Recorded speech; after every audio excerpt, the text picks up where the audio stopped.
What he embraces God and Jesus Christ. This is what this dumbass said on his website. He thanks a lot of people who he really doesn't need to thank. You know, he just needs to thank George Broussard for feeling sorry for him. But here's what he said. I'd also like to thank the love of God and Jesus Christ, as I wouldn't have the good life I've had so far if it wasn't for them. Joe Siegler, God does not exist, you stupid fat bastard. Jesus Christ was a cult leader. You want to thank these people? Who's the person you need to thank? You need to thank George Broussard, you stupid fat idiot, for feeling sorry for you. You don't need to thank an invisible, omnipotent God that doesn't exist, and you don't need to thank a cult leader. Okay, God doesn't exist. Go fuck yourself. Okay, what else do I want to say about this idiot? Early life. You know what? Joe Siegler was a fan of Apogee Software back in the day. You know, he played their video games. He said that he was a fan of Commander Keen. Commander Keen was an awesome game. It was an awesome video game made by id. It was not made by Apogee, you stupid fat bastard. It was made by id Software, the makers of Doom and Wolfenstein and other classic games. Speaking of games, he works for Apogee Software. You might think that he actually worked on some video games. Well, it turns out that he did. He did work on some video games. But what did he do? He didn't do much. He, let's see what it says here. He provided the voice for Duke Nukem 2. Duke Nukem 2 did not have much voice acting. In the beginning, in the title sequence, Duke Nukem goes, "I'm back." And he provided the voice for that. But in all honesty, his voice was probably altered, because that's not what he sounds like. I've heard Joe Siegler talk before. He sounds like an idiot, but it sounds nothing like that one line that was in Duke Nukem 2. It sounds nothing like it. Okay, what else did this moron do? Oh, he provided the voice for Dopefish in Wacky Wheels. No, in Wacky Wheels. He did not provide the voice for Dopefish, as far as I know. Or maybe he did. Maybe he did. You know, now that I think about it, I think he did provide the voice for Dopefish in the video game Commander Keen Episode 4, Goodbye Galaxy. But what's the voice? It was a burp. This fat, disgusting bastard provided the voice of a fat fish that burps. By the way, if you're wondering what the Dopefish is, it's a big, fat, green fish which became kind of an icon of Commander Keen and has been featured in lots of cameos and Easter eggs in lots of different video games because he was such an interesting, cool enemy in the game. But he was only in the game in one level. But when I first saw him, I was amazed because there was no other sprite that would be a drawing representing the enemy in the video game that was as big and as impressive as the Dopefish. But he did not create the Dopefish. He merely, you know, supposedly provided the burp sound for the Dopefish. I don't know if he provided the sound in the game Commander Keen 4, but it says over here that he provided the voice in the game Wacky Wheels. The other games, I know that he beta tested them. He beta tested Blakestone, for example, which was another fine game. However, he did not provide. I mean, basically, he just played the game and said, "This sucks, this sucks, this sucks," and that was his job. That's all he did. He's a loser.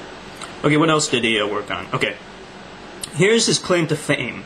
It's a game called Rise of the Triad.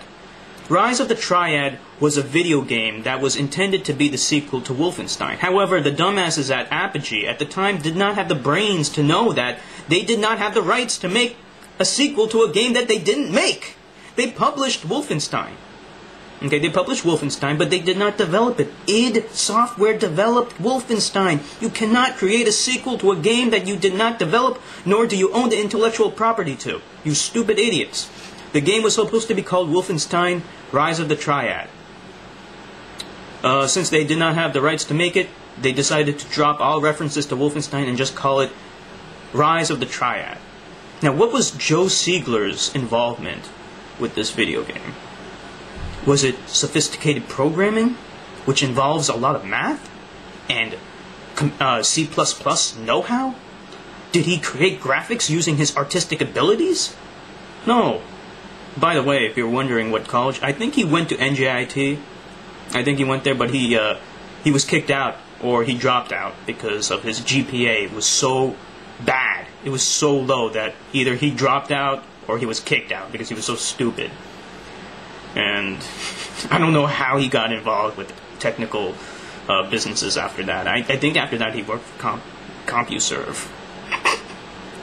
But anyway, what was I talking about? I was talking about Rise of the Triad. Yeah. So did he create graphics? No. Did he create sound? Of course not. What did he do?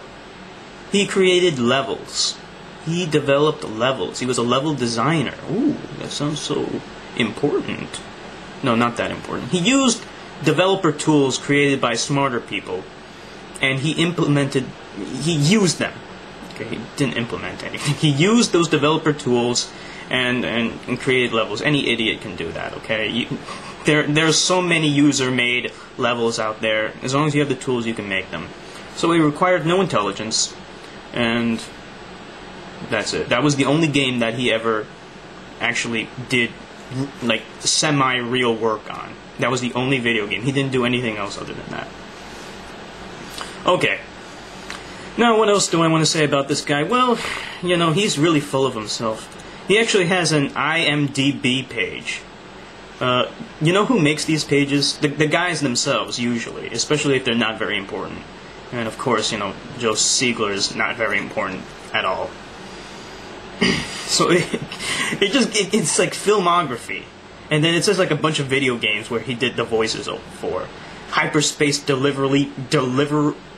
what the fuck? Hyperspace Delivery Boy. Anacross? Oh yeah, I remember this game. Nox. I can't even pronounce that fucking thing. Uncredited. Uncredited for the Dopefish. I guess, yeah, I think I remember. Dopefish made a cameo, an Easter egg appearance in that. I don't know why it's crediting him. Did he provide the voice for the burp again or something? Then after that, Rise of the Triad, Wacky Wheels, Duke Nukem 2. It's like, Joe Siegler, you were not in any movies. Why are you crediting yourself for a bunch of video games where you did very minimal work?